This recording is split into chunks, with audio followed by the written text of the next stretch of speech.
अहिल्यानगरमध्ये धीरज परदेशींच्या हत्येच्या निषेधार्थ आंदोलन करण्यात आलंय। फडणवीसांनी आंदोलकांशी संवाद साधून कारवाईचं आश्वासन दिलंय। फडणवीसांच्या आश्वासनानंतर आंदोलन मागे घेण्यात आलंय।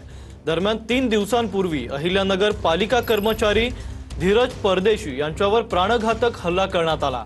यात उपचारादरम्यान त्यांचा मृत्यू झालाय।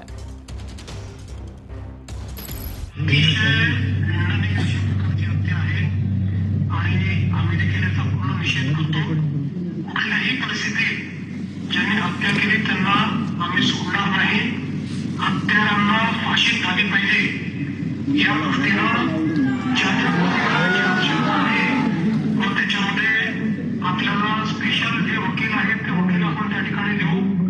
जे काही बेस्ट वकील आहेत आपले चांगल्या 3-4 वकिलांची नावं करून आपल्याची चर्चा करून त्यातला एक वकील आपण विशेष सरकारी वकील म्हणून नेमू आणि हायकोर्टाला विनंती करून हे सगळे केस फास्ट ट्रॅक प्रमाणे कशी चालवता येईल त्याचा देखील आपण करू। कोणी कायदा हातावाला घेऊ नये, कोणी कोणत्याही प्रेशरमध्ये तुम्ही जबरदस्त शॉप बंद करू नये। कोणी तुम्हाला त्रास देत असेल तर लगेच तुम्ही डायल 112 ला संपर्क करा, नाहीतर ठिकठिकाणी आमचा बंदोबस्त लावलेला आहे त्यांना पण तुम्ही संपर्क करा। लोकल थानेदार पण संपर्क करा। फिक्स्ड पॉइंट बंदोबस्त लावलेला आहे। 2 व्हीलर पेट्रोलिंग, 4 व्हीलर पेट्रोलिंग आणि SRPF 3 कंपनी शहरामध्ये आहे। तो पूर्णपणे आमचा मोठा बंदोबस्त लावलेला आहे। फक्त जनताला मी आवाहन करतो, तुमच्यासाठी आम्ही हे बंदोबस्त नेमलेला आहे।